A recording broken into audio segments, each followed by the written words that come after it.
İlk önce bunu değerlendirelim. Bu 2 günlük trafik dünden bugüne görüşmelerde bir ortaya çıkan bir sonuç var mı yoksa?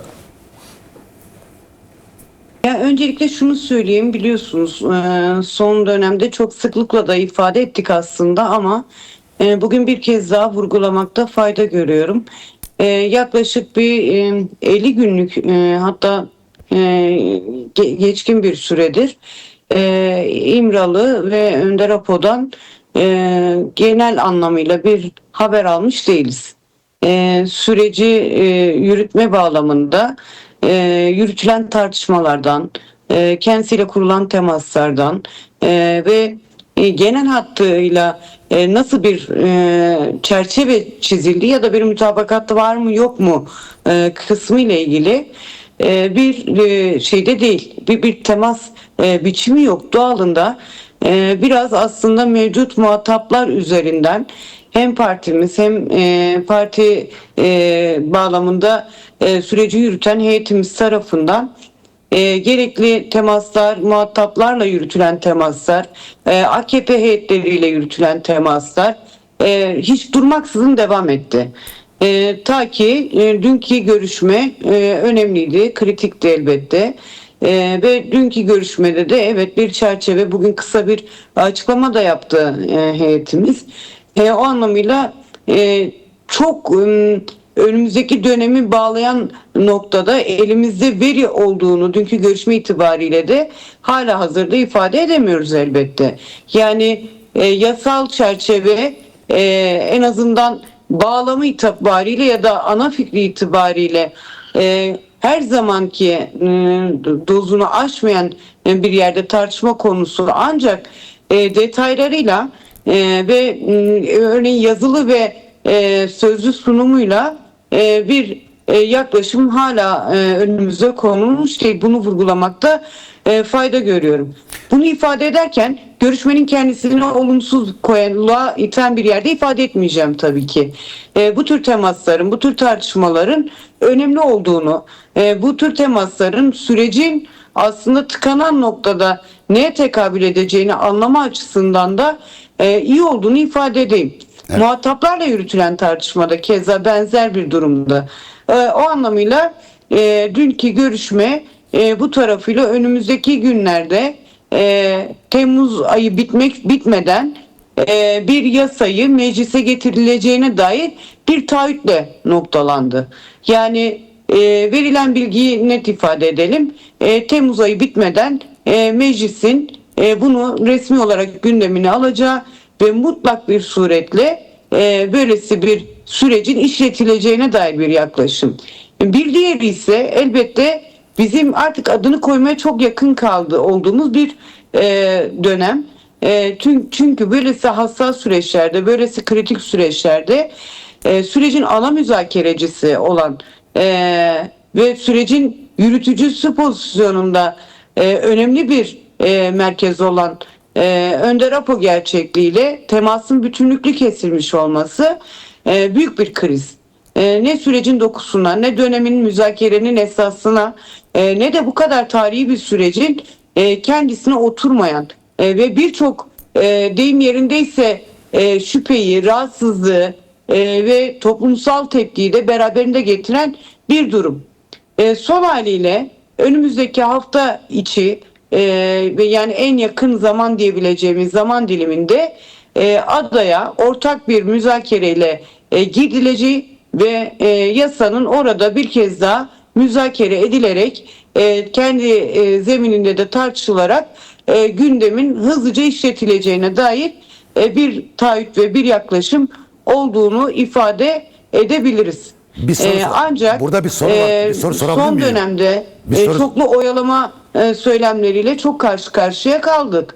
Evet. Yani sürecin aşırı kendi iç politik zeminiyle ele alan ya da günlük siyasetin parçası yapan ya da uluslararası denklemlerin parçası haline getiren bir AKP gerçekliği olduğunu da kayda geçmekte fayda var. Bir şey Doğallığında bu kadar ağır ve tarihi süreçte iktidar cephesinin, özellikle iktidarın kendisinin sözün kendisinde durması, süreci yürüten pozisyonda kalması gerekirken süreci pragmatist denklemlere boğan ve bu anlamıyla tıkanma demeyeceğim. Ancak kriz aşamaları da biraz harekete geçiren, dinamikleyen bir zeminde olduğunu ifade edebilirim. Evet. Şimdi tabii az önce dediniz ki dünkü görüşmeden Temmuz ayı bitmeden yasanın meclise geleceği yönünde bir taahhüt elde edildi söylediniz. Peki neden sizce AKP bu kadar zaman daralmışken yasanın içeriğini kamuoyuyla meclisteki diğer partilerle paylaşmıyor, DEM Parti ile paylaşmıyor? Burada sıkıntı neden kaynaklanıyor? Bunun çok büyük çoklu şey var, cevabı var elbette. Her şeyden önce bir müzakere yürütenlerin ortak bir fikirde buluşması gerekir. Bu bir yasanın açıktan ifade edilebilmesi için. Şimdi en azından aldığımız bilgi ya da yansıyan boyutuyla adada görüşmelerin devam ettiğini, tartışmaların devam ettiğini, belli boyutlarıyla uzlaşı zeminlerinin yaratıldığını, ancak belli boyutlarıyla da uzlaşılamayan alanların olduğu yansıyor. Şimdi tam da bu noktada bu tecritin ana merkezi de buradan doğuyor. Yani bir adada red ve kabul zemini nedir? Orada oluşturulan müzakerenin içerisinde ya da oluşturulan tartışmanın içerisinde reddedilen boyutun biraz yansımasının önüne geçen bir tutum olduğunu ifade edelim. Bir diğeri ise açık söyleyelim, mesela çok fazla yansıma ya da işte diyelim sızan haberler ya da tartışmalar her ne kadar muhataplar tarafından reddedilse de biraz zemini buna dönük, buna evrilten bir yaklaşım olduğu sadece düşünsel ya da sadece fikirsel bir söylem olsun. Bilgiye dayalı bir söylem olmasın. Ancak geçmiş tarihlerde binlerce defa, onlarca defa deneyimlenmiş kimi eğilimlerin tekrardan pişirilerek yasa adı altında bu toplumun önüne koymanın ya da bu mevcut örgütsel mekanizmaların önüne koymanın çözüm olmayacağının farkında olması gereken bir sistem gerçekliği var. Biz en azından zikrin bu olduğunu, fikrin bu olduğunu, ancak pratiğin böyle olamayacağını bir kez daha hatırlatmış olalım. Evet. Peki diyelim ki AKP Temmuz'un bu ayın sonuna doğru ve de bu ayın içinde kapsayıcı olmayan bir çerçeve yasasıyla gelirse bu ne tür bir sorun ortaya çıkarır sizce? Ya bu daha önce de denenmişti. Her şeyden önce hani bir kez daha şunu ifade etmekte fayda görüyorum. Bu çerçevenin alabildiğine geniş zeminde kapsayıcılığıyla ilgili hem partimiz hem bu işin ana muhatapları yaptıkları çağrılarda, yaptıkları değerlendirmelerde defalarca ifade ettiler. Bunu işte tek başına cezaevlerinin boşaltılması ya da diasporada bulunan onlarca siyasi pozisyonda olan kimliğin Türkiye'ye geri dönüşü ya da işte diyelim gerilla ve özgürlük mücadelesi yürüten savaşçıların Türkiye'ye de yeniden siyasi kanallara katılımı, bunlar çok önemli. Ancak ana merkezinde elbette Önder Apo'nun özgürlük alanlarını ne kadar yaratacağı ve yaratmayacağı gibi kritik bir zemin var. Yani özgür yaşar ve çalışır koşulları ve yine bu sürecin içerisinde yer alma biçimini bağladığımız nokta, yani bir hukuksal ve yasal güvenceye alınması bu bağlamın ya da bu katılımın ya da bu süreci yürütme biçiminin kendisi. Yine adanın bütünlüklü olarak topluma ya da işte diyelim kamuoyuna alabildiğine açılması. Bunların yasal güvencede ele alınır bir pozisyon, bir formüle kavuşturulması gerekiyor. Şimdi bütün bunların olmaması demek kapının daraltılması demek, kapının küçültülmesi demek. Şimdi böylesi zamanlarda insan şunu çok rahat ifade edebilir. Dar kapıdan geçmek isteyenler değil ama o kapıyı tutmak isteyenler büyük zarar görürler. O geçişe izin vermeyenler zarar görürler. O anlamıyla her şeyden önce elbette Toplumsal muhalefet bunu kabul etmeyecektir. Bunu tek başına Kürt kamuoyu açısından ifade etmiyoruz elbette. Biz Türkiye'nin demokratikleşmesinden, Türkiye'nin mevcut savaş gerçekliğinin dışına çıkmasından, yeniden bir ortak zeminde buluşulmasından, halklar adına buluşulmasından bahsediyoruz. Bu anlamıyla süreci bu genişlikte, bu esneklikte ele alan bir yaklaşımın bu olması demek aslında topyekün yeniden bir savaş gerçekliğini dayatmak demektir. Savaş çığırtkanlığı yapmak demektir. Elbette alınan kararlar, söylemler bir geri dönüşü mutlak kılmıyor. Biz tek mücadele zemini olarak geriye dönen bir savaş gerçekliğinden bahsetmiyoruz. Ancak demokratik siyaset kanalları ve toplumsal muhalefet zemini bu ve buna benzer anlayışlarla çok daha ciddi mücadeleler yürütmüş ve bu anlamıyla deneyim sahibi alanlar. Doğalında bundan sonraki süreçte toplum kendi zemininde bu süreci tartışacaktır ve bu sürecin ana muhatabı kimse buna hesabını elbette soracaktır. Bunu ifade edelim. Evet. Peki sizce AKP ile MHP arasında bu çerçeve yasası konusunda bir görüş birliği mi var, yoksa burada her iki dinamik farklı mı düşünüyor? Sürecin başından beri Bahçeli'nin yaptığı bazı çağrılar vardı, biliyorsunuz. Önemli çağrılardı. Evet. Hatta bu sürecin başlamasında önemli bir çığırdı. Bir diğeri de sonrası dönem dönem yaptığı açıklamalarla da aslında belki en kritik tarafın süreci devlet adına yürüttüğünü ifade eden bir yerde çok da önemli açıklamaları vardı, değerlendirmeleri vardı. Sıklıkla yapılan hem dar zeminde hem geniş zeminde hem kendi kamuoyu açıklamalarında ifade ettikleri noktada kendilerinin bu süreci devlet olarak devlet adına yürüttüklerine dair bir yaklaşım ve bir söylemdi. Tıpkı Önder Apo'nun ben bu süreci devletle yürütüyorum demesine denk düşen bir yaklaşımdı. Şimdi dün itibariyle biliyorsunuz yapılan kritik görüşmelerin ardından bugün Bahçeli ile de heyetimiz kısa bir görüşme gerçekleştirdi. Elbette bu görüşmede temel yansıyan nokta ve en önemli nokta Bahçeli'nin sürecin başından itibaren kendisinin ifade ettiği ve değerlendirdiği noktada durduğunu ve bu noktada kendisinin de yasal zeminle ilgili henüz resmi bir bilgiye sahip olmadığı, ancak net anlamıyla da kimi eleştiri ve değerlendirmelerin olduğu yansıyor. Ancak bütünlüklü bu bir çelişkidir demeden ifade edeyim.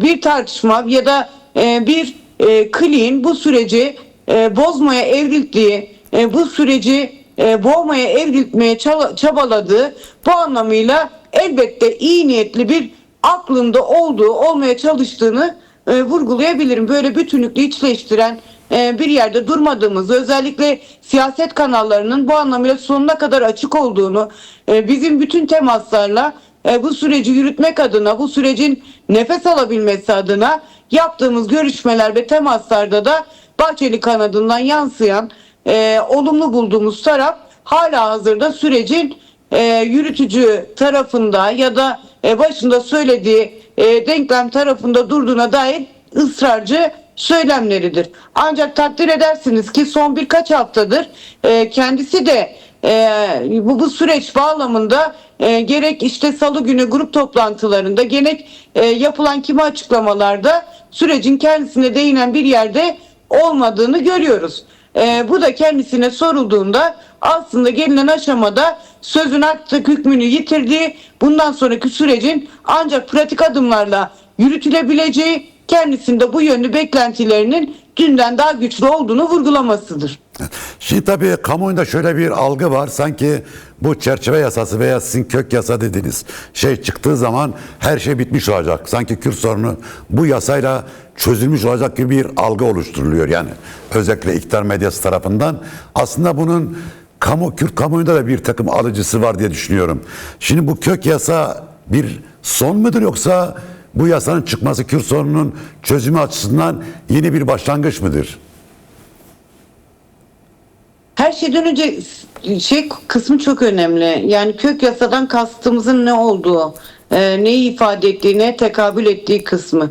Elbette biz başta 50 yıllık çatışmalı süreç olarak ifade edelim ama en genel anlamıyla Kürt ve Kürdistan gerçekliği başta olmak üzere tüm ezilen halklar adına yürütülen mücadele gerçekliklerinin, yani faşizan bir akılla, faşizan bir sistemle ve zulmün cenderesinden geçmiş bir zeminde bu kadar önemli bir zemini aşmaya çalışırken bu sürecin topyekün tek bir yasayla inşa edilemeyeceğinin farkındayız. Yani biz kök yasadan bütün bir demokratikleşme sürecini tamamlayacak yasal adımları beklemiyoruz. Kök yasa adı üstünde aslında bir sürecin, yani ikinci adımın önemli oranda başlangıcı olarak nitelendirilebilir. Ancak bunu ifade ederken yok hükmünde minimal, geçişken ya da soyut tanımlarla da ifade etmiyoruz. Elbette beklentisi derindir kök yasanın da. Ancak topyekün süreci tamamlayan bir yasal denklemden bahsetmiyoruz. Bu anlamıyla alanı geniş. Her şeyden önce Önder Apo'nun özgürlük tanımını burada mutlaka işleyecek. Bunun kırmızı çizgi olduğunu tanımlayacak. Bir diğeri de gelişlerin önünü açıp demokratik siyaset kanallarında yeniden buluşmanın tanımını getirecek bir yasal geçişten bahsediyoruz. Kök yasadan kastımız biraz budur. Yeşermeye, büyümeye, dağılmaya ve kendini mutlak suretle demokratikleşmeye, evrilmeye müsait bir çıkış noktası olarak, geçiş süreci olarak tanımlayabiliyoruz kök yasayı. O anlamıyla beklentiler bir tarafıyla anlaşılır ama diğer taraftan özellikle Türkiye kamuoyunda, izin verirseniz bu noktada da bir iki şey söylemek isterim. Türkiye kamuoyunda son dönemde savaş çığırtkanlığının çok derinleştiği, özellikle yalan, gerçeği yansıtmayan birçok kirli bilginin aşırı derecede empoze edildiği, bununla yeniden bir algı yönetiminin devreye sokulmaya çalıştığı gibi bir gerçeklikle de karşı karşıyayız.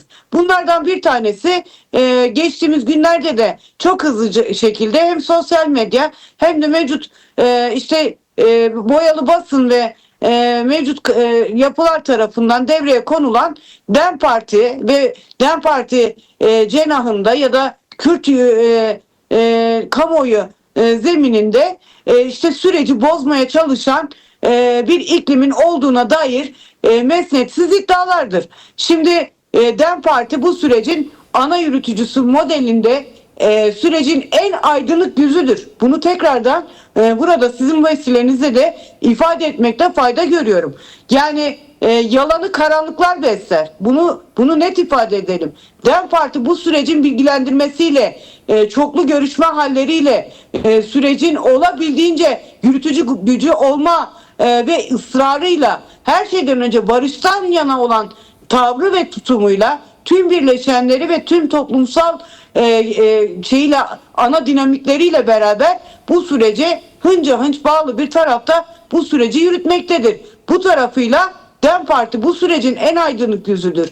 Yani karanlıkların beslediği yalanlarla kendini ve kendi zihniyetini inşa etmeye çalışan bu tür medya zeminlerinin ya da bu tür kalemlerin aslında çok da özel savaştan ya da diyelim norm dışı güçlerden beslendiği ve bu gücün böylesi bu kadar ısrarlı bir süreçte hiçbir işe yaramayacağının, bu anlamıyla partimizi de kurumsal zeminlerimizi de zedeleyemeyeceğinin altını çizmekte fayda görüyorum. Çünkü kamuoyu gün güne bilgilendiriliyor. Bugün bile basın ve kamuoyu alanlarımız Türkiye'de bulunan bütün basın organlarıyla yan yana geliyor. Bu sürece nasıl baktığımız, nasıl tartıştığımız, ne beklediğimiz çok açık bir şekilde tüm kamuoyuyla, tüm basın organlarıyla, Türkiye'de ister iktidara yakın olsun, ister liberal kanada yakın olsun, ister muhalefete yakın olsun, tüm basın organlarıyla yan yana gelip en açık bilgilendirmeyi iktidardan önce, muhalefetten önce, muhataplardan önce yapan tek oluşum DEM Parti'dir ve bu konuda bu ısrarı da devam edecektir. Bu tür kalemlerin, bu tür anlatıların da neye tekabül ettiğini bir kez daha doğru anlamak, doğru ifade etmek, toplumda bu konuda bilgilendirmeye ihtiyaç olduğu kanısındayız.